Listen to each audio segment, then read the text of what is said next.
La France se tiers-mondise et devient lentement mais sûrement le pays le plus dangereux de l'Europe, de l'Union européenne. Alors vous me direz, mais rien à voir avec l'économie, ça Nicolas? Eh bien si, cela a tout à voir parce que qui a envie de vivre, qui a envie de faire du business dans un pays dangereux? Eh ben personne. Et donc, quelque part, la France est en passe de devenir le nouveau Mexique ou alors une espèce de Marseille géant où il y aura 90% des quartiers qui seront sinistrés, qui seront l'apanage des dealers et des autres criminels et les 10% de quartiers restants, ce sera des quartiers préservés, réservés aux élites. Les élites ne sortiront plus de leur quartier, ils se barricaderont tout en disant à leur masse votante et surtout, n'oubliez pas de voter à gauche, hein. Surtout, c'est important, c'est important. Allons-y les amis, avec notre ami Marc Vanguard qui nous a fait un trade vraiment très complet sur les chiffres, les derniers chiffres des crimes et des délits avec des plot twists et autres révélations sur mais qui au juste commet ces crimes et ces délits en France, des chiffres que bizarrement ne vous révéleront jamais France Télévisions et autres émissions payées avec vos impôts, et on voit ça ensemble tout de suite. Marc Vanguard qui nous dit insécurité, crimes et délits en France, les chiffres ministériels pour l'année 2025 viennent tout juste d'être publiés et c'est catastrophique. Alors dis-nous, pour commencer, voici un petit tableau de synthèse. Regardons si ces trois idées reçues sont vraies en 2025. Les violences explosent, le niveau d'insécurité est très élevé, les étrangers sont surreprésentés dans les délits. Alors ça, je condamne, hein, voilà, je condamne fermement et je me rends sur place dans l'heure. D'ailleurs, ce sera écrit dans mon livre Crimes et délits en France en 2025. Effectivement, il y a une certaine évolution depuis 10 ans, mais Marc Vanguard va donc nous en dire un peu plus. Donc, numéro 1, les violences explosent. C'est en effet ce que montrent les chiffres calamiteux sur l'année 2025. Exemple, les agressions augmentent encore de 5%. On en est au total sur une hausse de plus de 25% depuis 2017. Donc 25% d'agressions en plus depuis 2017. Mais qu'est-ce qui s'est passé depuis 2017? Attendez, il y a eu une espèce de... Ah oui, je sais, il y a eu une espèce de vote, là, non, d'élection pour élire quelqu'un, pour lui permettre de dormir dans un palais, là, à l'Elysée, c'est ça, mais avec vos impôts,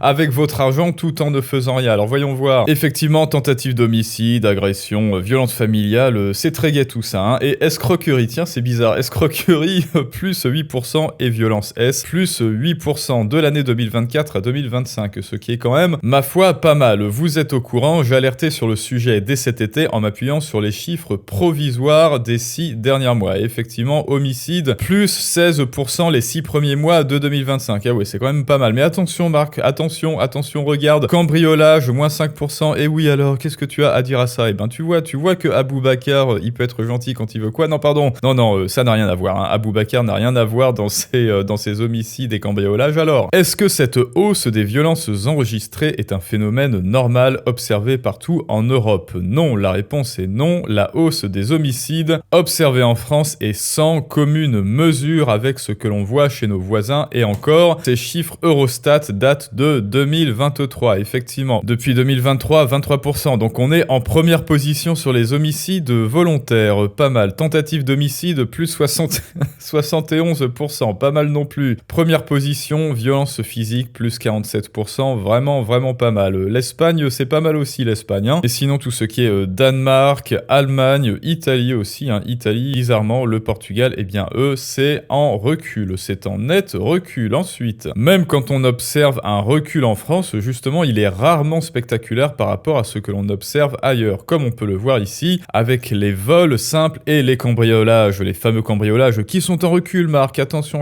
relativement modeste, les cambriolages en recul de 17%, bah voilà, en recul depuis 2017, mais bon, effectivement, avec tout ce qui est Portugal, hein, voilà, Portugal, moins 54% de cambriolages en moins, donc il semble que les autres pays d'Europe arrivent à mieux prévenir les cambriolages que nous, mais comme d'habitude, très certainement que l'on s'entargue. Le niveau d'insécurité est très élevé. Idée reçue numéro 2, moi ça je ne cautionne pas, c'est un sentiment d'insécurité. Souvenez-vous, en 2025, les forces de l'ordre ont enregistré en moyenne 100 vols ou cambriolages, 16 agressions et 5 V par heure. Donc il y a en France, hein, rien qu'en France en 2025, il y a 5 personnes qui se vont V à chaque heure de la journée et de la nuit. Génial. À première vue, ça semble énorme, mais pour se faire un avis plus fin, il faut regarder nos pays voisins. Violence S, 15 par heure. Destruction et dégradation financée avec vos impôts, enfin réparée avec vos impôts, 61 par heure. vol y compris avec armes 78 toutes les heures, agression hors cadre familial 25 par heure, ce qui est pas mal ma foi. Ensuite, l'indicateur de comparaison internationale le plus fiable, ce sont les homicides. Et la France est avec la Belgique. Et oui, avec la Belgique. Le pays dans lequel le taux d'homicide, bonjour à nos amis belges d'ailleurs, qui eux aussi envoient des vertes et des pas mûres, si vous voyez, si vous voyez ce que je veux dire, est le plus élevé d'Europe occidentale. Et encore, les dernières données européennes harmonisées remontent à 2023. Donc, taux d'homicide pour 100 000 habitants, 1,3. Ensuite, en Belgique, pour 100 000 habitants, 1,38 en taux d'homicide. Et alors, vraiment la Suède, la Suède, c'est pas mal non plus. Je sais pas, c'est bizarre, mais il y a une récurrence avec la Suède, pareil, 1,15 en taux d'homicide en 2023. Est-ce qu'on peut établir une corrélation, je sais pas, en termes de politique entre la France et la Suède qui fait qu'il y a un taux d'homicide qui soit similaire entre ces deux pays? Eh bien, écoutez, peut-être que c'est une corrélation, mais j'ai ma petite idée, mais nous allons bien sûr poursuivre notre enquête. Nous verrons que de nombreux autres indices laissent penser que la France est bien devenue l'un des pays les plus dangereux d'Europe. Ensuite, numéro 3, et là je ne cautionne pas du tout et je vais déposer plainte à la base du mur des plaintes en bois, les étrangers sont surreprésentés dans les crimes et les délits. Comment est-ce que tu peux t'en prendre à Jürgen, le banquier suisse là, qui vient en France parce qu'il voit que c'est un paradis fiscal? Bah oui, c'est Marine Tondelier qui l'a dit, c'est vrai depuis des décennies, c'est vrai partout en Europe et c'est encore vrai en 2025. Les étrangers non européens, et bah oui, bah écoute, la Suisse ne fait pas partie de l'Europe, alors comment Marc Vanguard oses-tu t'en prendre à tous ces merveilleux dentistes suisses qui viennent te soigner les dents en France? Moi, je ne cautionne pas, tu ne peux pas dire qu'ils sont violents, enfin, représentent 5,7% de la population en France, mais bien plus parmi les mises en cause. Alors, voyons voir les étrangers extra-européens largement surreprésentés parmi les mises en cause pour crimes et délits en 2025. Non, c'est faux, les chiffres mentent, c'est biaisé, j'exige que l'on recommence les études, allez-y les Français, faites-vous plus loin graisser, je dois recommencer l'étude et s'il vous plaît, arrêtez de crier, je dois noter les chiffres sur mon petit carnet. Alors voyons, vol dans les véhicules, 30%, vol sans armes, 28%, cambriolage du logement, 24%, ça j'ai l'impression que c'est une spécialité à la française avec la loi sur le squat, trafic de stupéfiants, 18%, homicide, 17%, ça correspond, violence S, 10%, usage de stup, 9%, vol d'accessoires, 8%, etc. Et si on compte en ramenant à la moyenne des étrangers extra-européens parmi la population, et ben ça fait jusqu'à 8 fois plus de représentants. Donc oui, c'est pas mal écoutez. Regardez, sur 1000 citoyens français présents en France, on compte 6 mises en cause pour crimes et délits violents sur 1000 étrangers maghrébins. Non mais dis donc, non, cachez cette vérité que je ne saurais voir, c'est pas vrai. Tu n'as aucune preuve d'abord. Pour commencer, on compte 17 mises en cause, c'est près de 3 fois plus. Alors voyons voir les habitants du nord, du sud, effectivement 17% mis en cause pour crimes et délits violents. L'Afrique, hors Maghreb, attention, hors Maghreb, 14%, presque l'Asie, 9%. Et bah vous voyez.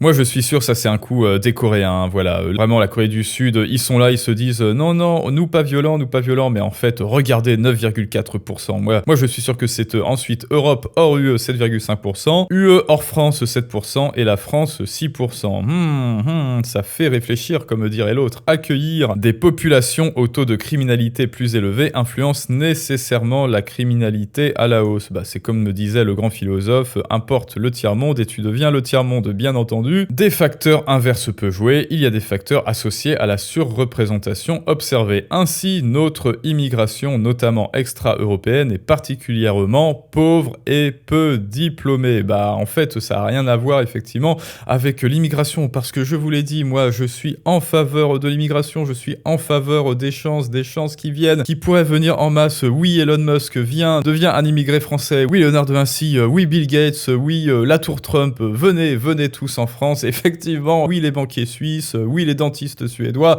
absolument, oui, les chirurgiens du Pays-Bas, oui, les chirurgiens du Danemark, venez tous. Quoi, vous voulez pas venir? Quoi, la France est un enfer fiscal? Quoi, pour vous? Non, c'est pas intéressant, mais écoutez, arrêtez de faire votre bouche sucrée, quoi. Bon, écoutez, je vous donne des APL et je vous donne de l'argent gratuit si vous venez en France, Alors, petit banquier suisse, non, tu es toujours pas intéressé? Non, Trump, non, Elon Musk, toi pareil? Quoi, clochard, moi? Non, mais, un peu de respect. Bon, alors, qui veut venir en France? Quoi, toi, Aboubacar? Bon, ok, quoi, toi et toute ta famille, quoi, tu as 10 enfants? Bon, d'accord, ok, allez. Bon, écoutez, voilà, hein, comme je vous le dis toujours, ce n'est pas le problème, ce n'est pas l'immigration, le problème, c'est la qualité et la quantité de l'immigration, et même, selon moi, ce n'est pas de l'immigration que l'on pratique en ce moment. Ça a un autre nom, vous le savez, voilà. Ceux qui savent, savent, et ceux qui ne savent pas sauront ce que je veux dire. Des facteurs associés à une implication plus importante dans les crimes et les délits. Et effectivement, on l'avait vu dans un autre thread, avec le taux de mise en cause pour cambriolage, vol violent, vol sans violence et homicide, eh bien cela peut atteindre jusqu'à 8 fois plus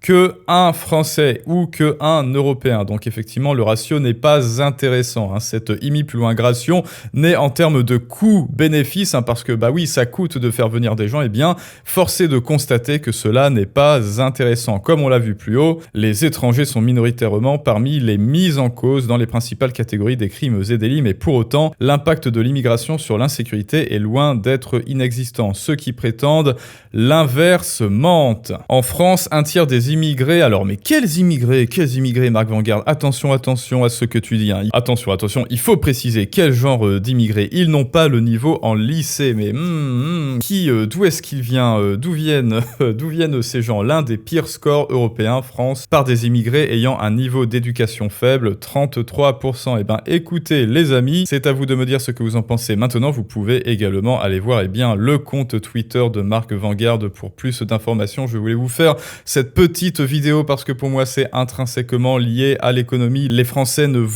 personne d'ailleurs ne voudrait rester dans un pays où il n'est pas en sécurité, où il y a un pays qui le menace, eh bien, de voler ses cryptos, n'est-ce pas? Qui le menace de le cambrioler, de l'agresser, de lever plus loin, vous savez quoi? Il ne peut pas, personne ne peut fleurir économiquement dans un tel endroit, dans un tel environnement. Et donc maintenant, c'est à vous de me dire ce que vous en pensez, les amis. Mais rappelez-vous que c'est très dangereux d'attendre la venue miraculeuse et prophétique d'un homme ou d'une femme providentielle en 2027, car l'espérance, on l'a vu, est le dernier et le pire des mots qui est sorti de la boîte de Pandore il y a de cela extrêmement longtemps. Et donc, c'est à vous d'être proactif, je vous le rappelle. C'est à vous de passer à l'acte, de passer à l'action de manière individuelle. Et pour cela, eh bien, vous devez reprendre en main vos finances pour commencer, parce que l'argent, c'est évidemment votre argent, c'est le nerf de la guerre. Et pour ça, vous le savez, eh bien, la porte d'entrée, c'est la vidéo Outsider financier en description et en commentaire, ainsi que la page Patreon avec des vidéos exclusives en business, en finance et en investissement. Et je vous dis à tous à très bientôt pour un prochain